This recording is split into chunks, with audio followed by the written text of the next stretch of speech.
오늘은 물체의 단면도를 그리기를 공부하여 보겠습니다.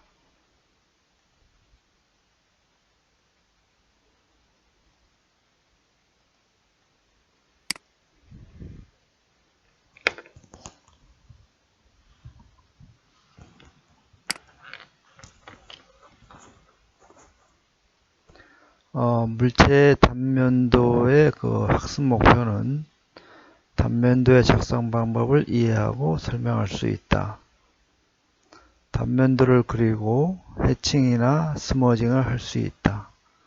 여러분들이 이제 나중에 배우게 될 해칭이라든가 스머징에 대한 내용을 알 수 있습니다.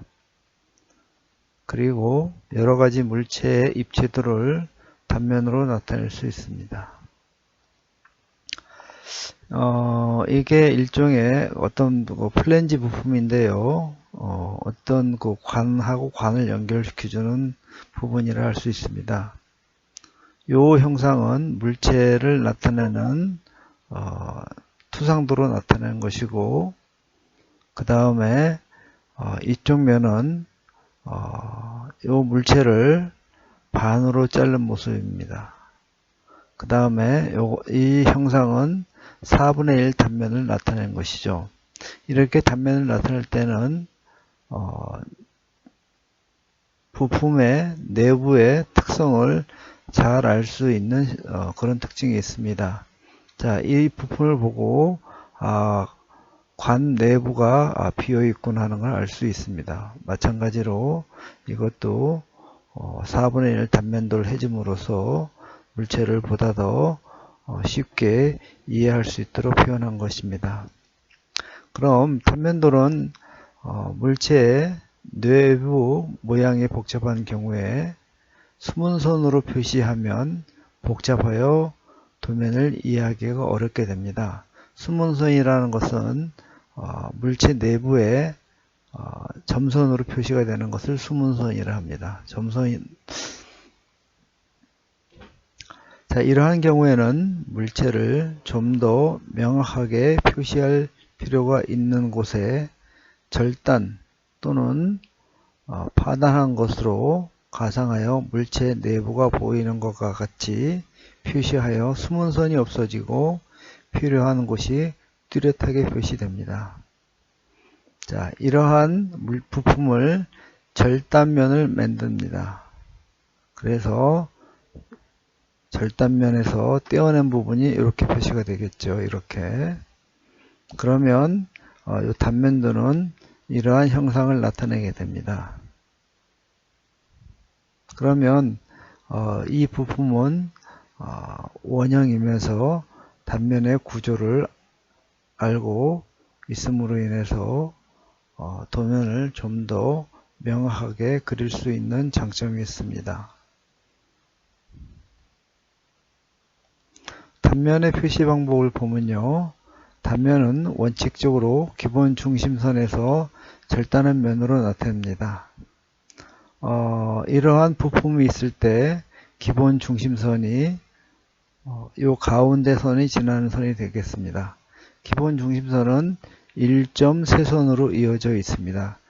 1.3선이란 길고 점 가늘고 길고 점 가늘고 이러한 형태를 1.3선이라 합니다.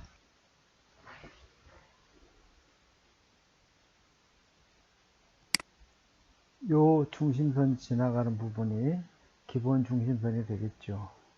1.3선이라는 것은 긴 선이 지나가고 점이 찍히고 긴 선이 지나가고 점이 찍히고 이것을 중심선을 표시하는 방법이라 할 수 있습니다. 그래서 기본 중심선으로 절단면을 표시하면 지금 이 부품 같은 경우에는 구멍이 세 군데가 나눠져 있습니다. 여기에 한 군데, 여기 한 군데, 여기 한 군데, 세 군데죠. 그러면 이 단면을 표시해 보면 단면에서 나타내는 선이 중심을 나타내는 선이 여기 있고 또 중심을 나타내는 선이 여기 있고 또 중심을 나타내는 선이 여기 있고 그러면 이 부품은 구멍이 3개 있다는 뜻입니다. 그래서 단면의 형상이 나타나면서 이런 경우에는 관통이 됐고, 요 가운데에 있는 중심은 계단 모양으로 구멍을 팠다는 얘기고, 요거는 관통했다는 내용입니다. 기본 중심선이 아닌 절단면을 표시하는 방법은 위에 있는 면이 표시가 되어 있습니다. 자, 여기 A, 여기 A가 되어 있으면 요게 중심선이 지나가면서 요 원이 구멍 파인 부분, 사각형으로 구멍 파 있는 부분이 중심선이 계단형으로 지나게끔 되어 있습니다. 그러면 이러한 것은 단면을 표시할 때는 여기 A와 여기 A를 지나간다는 뜻으로 여기 A 대시 그 다음에 A로 표시해주고, 그 다음에 중심선을 표시해줌으로써 구멍이 두 개 뚫려 있다는 그런 절단면을 표시하는 경우가 되겠습니다.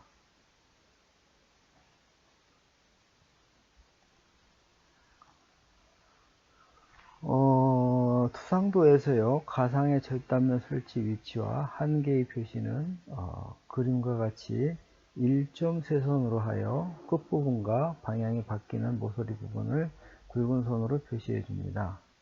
기본 중심선에 대해서 우리가 배웠고, 기본 중심선이 아닌 경우에는 절단면을 표시해 주는 A가 있습니다. 이 A는 절단면에도 표시해 주어야 요 절단된 면이 이러한 선을 위치해서 되어 있구나 하는 것을 알 수 있습니다.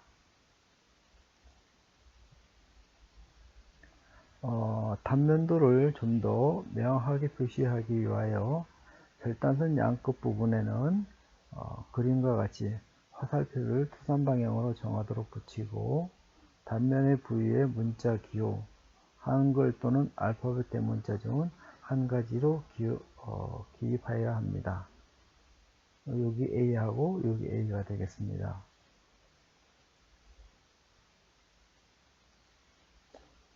단면도를 표시하는 방법은요, 단면도에 필요한 경우 절단하지 않은 면과 구별하기 위하여 해칭이라는 건 뭐냐면 이 단면을 표시해주는 경사선을 해칭선이라 합니다.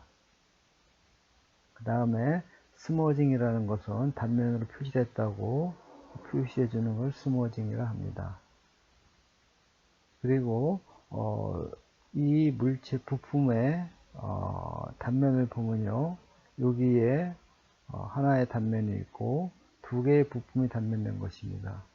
이 두 개의 부품을 단면을 표시하는 방법은 서로 엇갈리게, 이쪽 A쪽은 45도 방향으로 되어 있고 B의 같은 경우는 반대쪽으로 45도로 되어 있습니다. 그리고 요 하단의 물체를 보면 이거는 잘못된 경우이고 요거는 잘된 경우입니다. 이거는 왜 잘못된 경우이냐 하면 물체의 외형이 요 해칭선하고 동일선상으로 평행하게 가고 있습니다. 이러한 경우는 잘못된 것이라, 해칭선이 잘못된 것이라 할 수 있습니다. 해칭선이 잘 된 경우에는 요 외형선하고 해칭선에 평행이 되면 안 되겠습니다. 평행이 되지 않게 약간 틀어주는 것이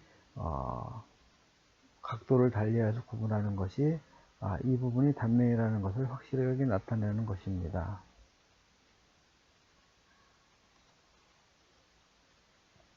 그러면 해칭과 스머징에 대해서 공부를 해 보겠습니다. 해칭은 바로 이러한 형상을 단면했을 때 나타나는 부분을 채워 있는 부분이 되겠죠. 채워 있는 부분을 경사선으로, 가는 경사선으로 그어진 것을 해칭이라 합니다. 요 선과 선 사이의 간격은 2-3mm, 보통 2mm 정도를 두는 것이 일반적입니다. 그 다음에 스머징은 외형선 안쪽에 이렇게 색깔을 칠하는 것이 스머징이라 합니다.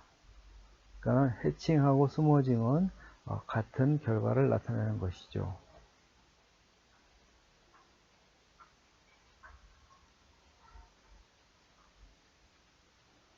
얇은 제품의 단면도를 표시하는 방법입니다.